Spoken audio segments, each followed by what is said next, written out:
First of all, Mazel Tov, Micha. Wonderful job. And Mazel Tov to the Abels family. Louder. Mazel Tov to the Abels family and to Micha. Thank you, Rabbi Klikveld, for inviting me to address the community here today about the Solidarity Mission to Israel we returned from last week. And Shabbat Shalom. Filling in for clergy during the Shabbat sermon slot is not something I often or ever do for obvious reasons. In studying this week's Parshat Truma, I found some themes that relate quite nicely to our experiences in Israel the week prior. When taking a look at Parshat Truma, it mostly reads as an IKEA construction manual or a blueprint for the Mishkan, the tabernacle. It meticulously lays out God's wishes regarding which materials to use, in what quantities and sizes, and how to exactly put them together. But before those detailed instructions, the Parsha begins with a specific commandment to Moshe to relay to all of the Israelites. Daber el bnei Yisrael v'yikchu li truma me'et kol ish asher yidvenu libo tikchu et trumati. Tell the Israelite people to bring me gifts. You shall accept gifts for me from every person whose heart is so moved. After specifying what those gifts may entail, gold, silver, linen, and many other materials, God continues. Vasuli mikdash v'shachanti betocham, and let them make me a sanctuary so that I may dwell among them. God doesn't say, build me a sanctuary so that I may dwell in it, betocho. The purpose of building the tabernacle would be that God could dwell amongst the Israelites, betocham. We'll get back to this. 2 Sundays ago, 30 of us, a combined delegation of 20 TBA members led by Rabbi Klikveld, and 10 members of Congregation Agudat Yisrael in New Jersey led by Rabbi Ari Lucas, embarked on a trip that many of us have taken so many times before. I was fortunate enough to have my lovely wife Laura by my side. Laura and I have both been to Israel countless times, including during times of war. This time the anticipation was different. On the one hand, we were both truly aching to be there since October 7th. We've each, like many of you, tried to contribute to relief and support efforts, donation drives, political activism, and volunteering as much as we possibly could from afar. But at least to me, it felt like I had reached the peak of what I could accomplish from 10,000 miles away. And as much as any time I can remember, I just wanted to be in Israel, on the ground, amongst our people, to support, to listen, to hug, to volunteer, to contribute in ways one cannot from Los Angeles. On the other hand, I was nervous. Not about Laura and my physical safety, however counterintuitive that might sound to someone who's never been to Israel before, but rather I was nervous about the Israel we would find, the Israelis we would find. While my time today won't allow me to share every single meaningful experience, interaction, or reflection with you, I do want to get everybody to their cholent on time. I'm honored to be able to give a representative impression of our journey. And if you would like to read more in-depth reports of our mission, please visit our travel journey on TBA's website. Upon arriving at Ben Gurion Airport, things didn't seem all too different.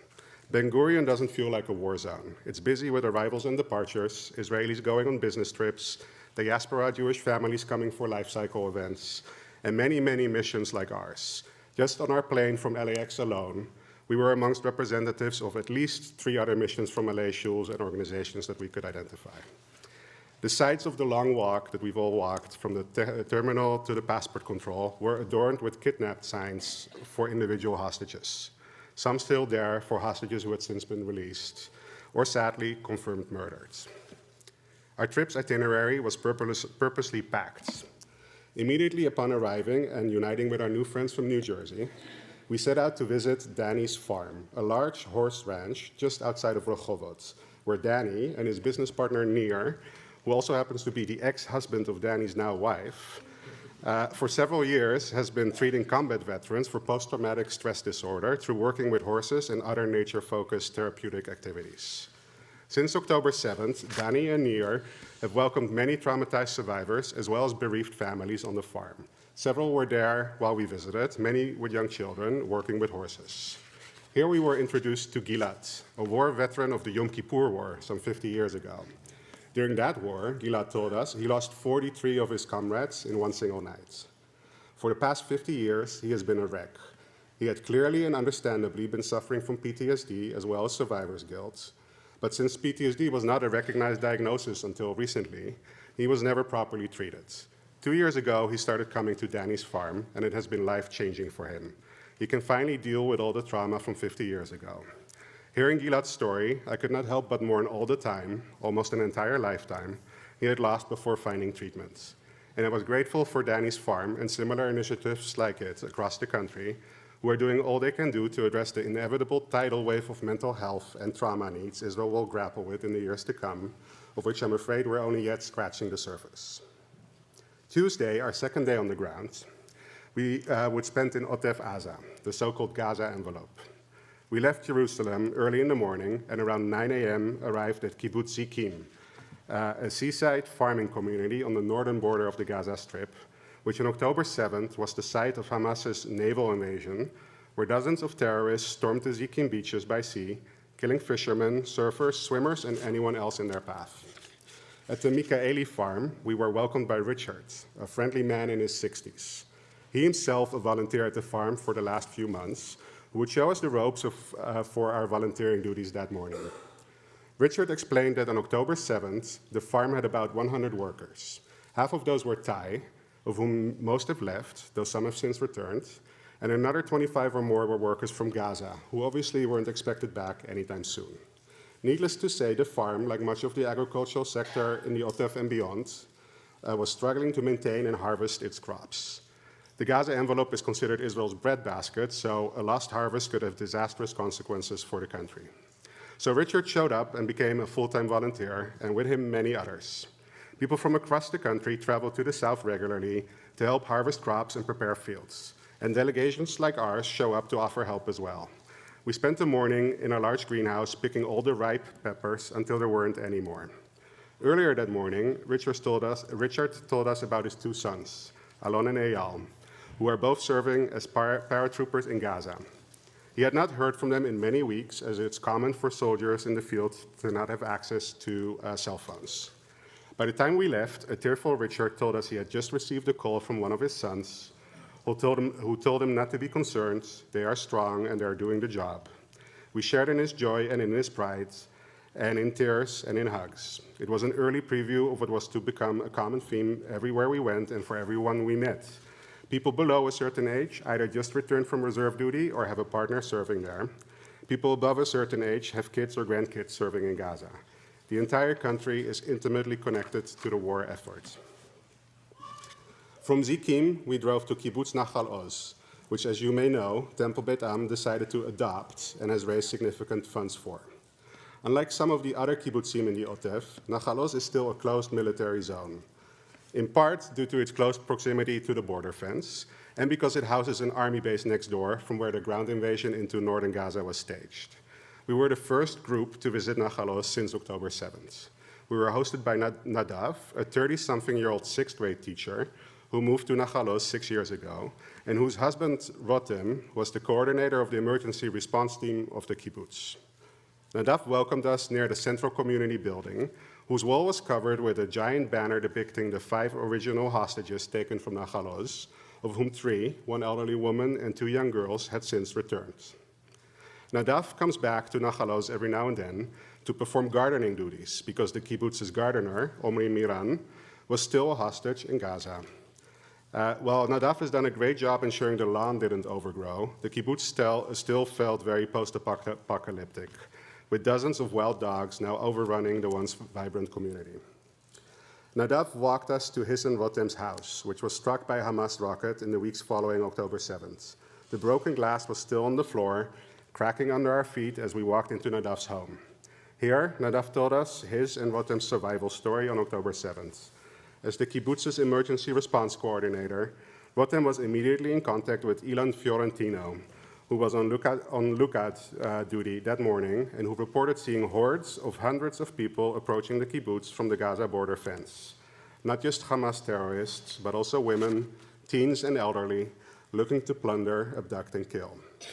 Based on this, Rotem decided that the best emergency response was for everyone to stay inside and barricade themselves rather than to try and fight off the attack. Since they were massively outnumbered, they would not have stood a chance. With that decision, Rotem probably saved dozens of lives in Nachal Oz. Unfortunately, not the life of Ilan Fiorentino, who was killed trying to hold off the invasion of the kibbutz. All throughout Nadav speaking with us, the sounds of war a few hundred yards away were ever present. The buzzing of UAVs overhead and the periodic loud booms of artillery fire that literally shook the house on its foundation. Nadav told us about his best friend, Livnat, who together with her husband and 3 young children were murdered by Hamas terrorists in their beds at home that morning. And about his in-laws who were escaping their apartment building under attack, and how the footage of his brother-in-law being shot dead on the balcony of their building became one of the better-known images of October 7th. In a shaking house with the sound of bombs in the distance, we formed a close circle around teary-eyed Nadav, and together we recited El Maleh Rachamim for his friend Ilan Fiorentino and his best friend Livnat and her family. Before departing, Nadav spoke to us about how much it meant for him, for us to show up and listen to and support him. The victims of October 7th felt deeply alone and abandoned that day, and Israeli society as a whole has felt this way ever since. So for Jews from America to travel 10,000 miles to hug and pray with him was deeply meaningful. If that day wasn't emotional enough yet, from here we traveled to the Nova Festival site. It's very hard to put into words the raw emotions of this place. Many of us remarked how it felt like visiting Auschwitz or Sobibor while the ovens were still smoldering. As you approach the site, over the roads still marked with charred spots where cars had burned out, you look across the fields and cannot help but recognize them from all the footage we've all seen of young people running for their lives in deadly fear. At the site of the festival, a memorial has been created for the 360 souls that have been murdered or kidnapped there. Each is represented by their photo, attached to a pole, staked out evenly across the fields. Friends, family members, and strangers have left rocks, candles, flowers, plants, and flags around each individual memorial. Because that's what it is, 360 individual memorials, side by side. We took an hour to walk around the memorials, take in the faces, the names, the ages of these kids. Many were born this century, not much older than my own kids. Friends and parents of the victims left notes and memories. And throughout it all, you cannot help but wonder about the senselessness and the brutality of it all.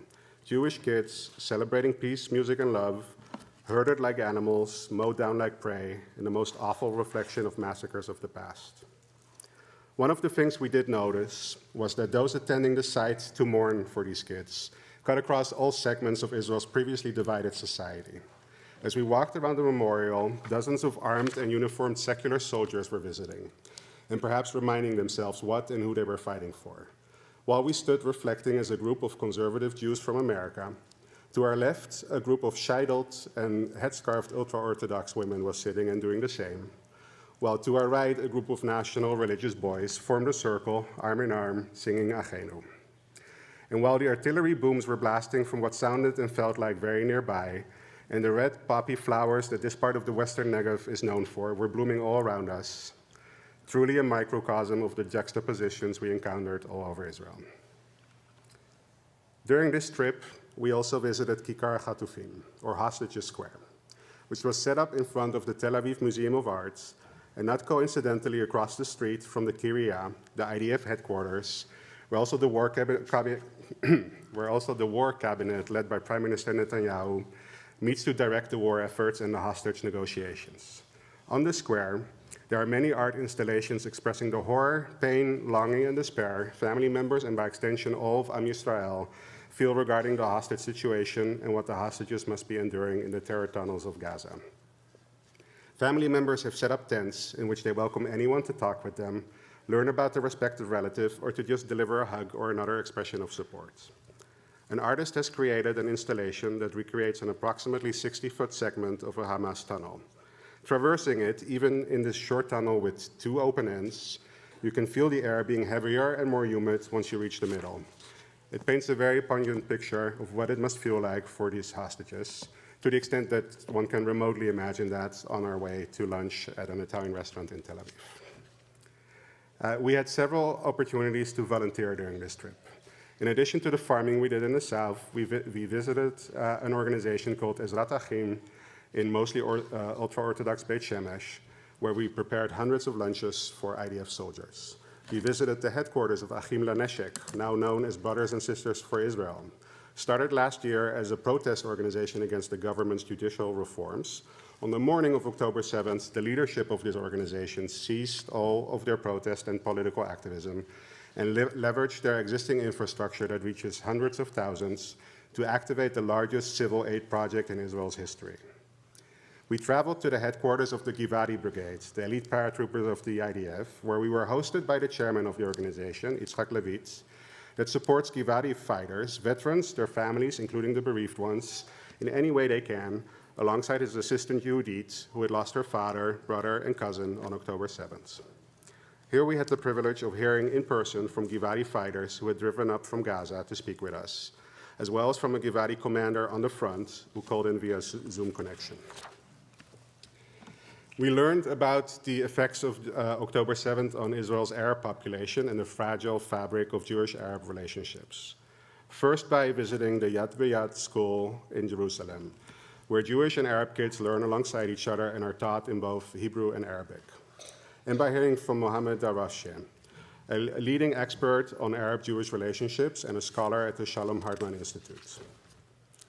We visited Har Herzl, the military cemetery in Jerusalem, where we paid respects to fallen soldiers. It was particularly gut-wrenching to visit the regrettably very large section dedicated to soldiers fallen on and since October 7th. We hosted survivors from Kibbutz Nachalos for Shabbat dinner and heard their harrowing stories of survival, each riddled with dozens of ostensibly small decisions and acts of heroism on that cursed day, each of which, had they gone slightly differently, could have easily prevented them from sitting for dinner with us that evening. We met with and listened to experts in various fields. We got to meet and have lunch with one of my personal heroes, Elon Levy, the English language spokesperson for Israel that many will know from appearances on TV and social media. Since October 7th, Elon has been one of Israel's most effective public relations warriors, not shying away from any interview or any question, and most powerfully, succinctly, and clearly laying out Israel's case, even in the most hostile forums and with the most hostile journalists. He shared with us his perspectives on the war, the hostage crisis, public advocacy, Qatar's role, and anti-Semitism, to name a few topics.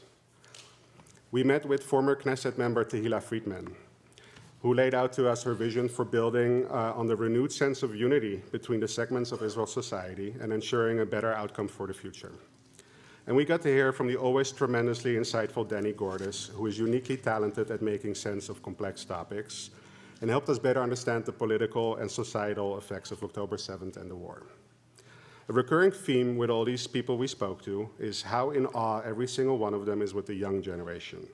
The generation of kids that picked up their arms, left their homes, schools, jobs, and families, and are putting their lives on the line, sometimes unfortunately literally, in the defense of Eretz Yisrael and Am Yisrael, and doing so with unmovable conviction and dedication to the Zionist project and to the protection of the Jewish people.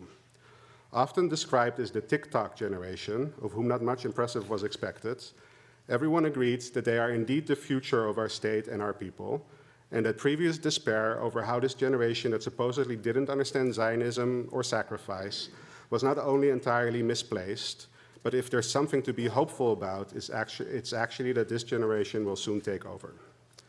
When on Friday night we were welcoming Shabbat at the Kotel, Laura danced with a group of 19-year-old female soldiers and remarked to them, "I'm so impressed with you. American kids do nothing but be on TikTok all day." The Chayalot responded, "When we're not out fighting for our country, we are on TikTok all day too." Let's get back to Parshat Truma and closer to Kiddush. We learned how God commanded every Israelite who is so moved to contribute to the building of the Mishkan so that he could dwell amongst them. It was this collective project of tzedakah and communal purpose that would bring God's Shekhinah amongst the people of Israel. The Mishkan was the portable predecessor to the two temples that eventually would be built in Jerusalem and whose destruction we commemorate daily. In my industry, we would have called it a beta version, before Temple 1.0 and Temple 2.0. Fast forward 1903 years from the destruction of the Second Temple, on the eve of the Yom Kippur War, a despondent Moshe Dayan, defense minister of Israel at the time, contemplated an imminent demise of the Zionist project and proclaimed, "The third temple is about to fall." It was not difficult to be equally despondent on and since October 7th. In fact, Danny Gordis put it to us this way: on October 7th, Zionism failed. in the sense that our sovereign state was meant to prevent Jews from ever again being the so-called victims in waiting. For thousands of years, we lived at the mercy of our hosts, powerlessly waiting for the inevitable slaughter that always came. However, while the state institutions may have failed miserably on October 7th, and while we have witnessed and continue to process incredible pain, this mission left me with a strong conviction that the Third Temple did not fall. Zionism didn't fail. Zionism was reawakened. From the beta version in the desert over 3,000 years ago, to now, the so-called Third Temple, every person whose heart is so moved heeds the call to give their terumah to the common cause of Am Yisrael. Israel is witnessing an epidemic of volunteerism. Families drive south on their days off to pick fruits. 250,000 internally displaced people are being cared for as best as possible by communities across the country. The IDF has seen 150% response rates to reserve call-ups. Donation drives have to turn people away. Ultra-Orthodox men who were fighting IDF recruitment a year ago are voluntarily enlisting. The next generation, which everyone feared was doomed, turns out to perhaps be our best generation yet. And yes, missions from the diaspora show up by the plane loads to volunteer, to listen, to bear witness, to hug, and to support. If you haven't yet had a chance to go on a mission, please do so. Just go. Rabbi Schatz is leading a mission in March, and the deadline to register is tomorrow, with only a few spots left. Consider signing up, as I can assure you it might be one of the most meaningful experiences of your lifetime, as it was for Laura and me. Shabbat Shalom, and Am Yisrael Chai.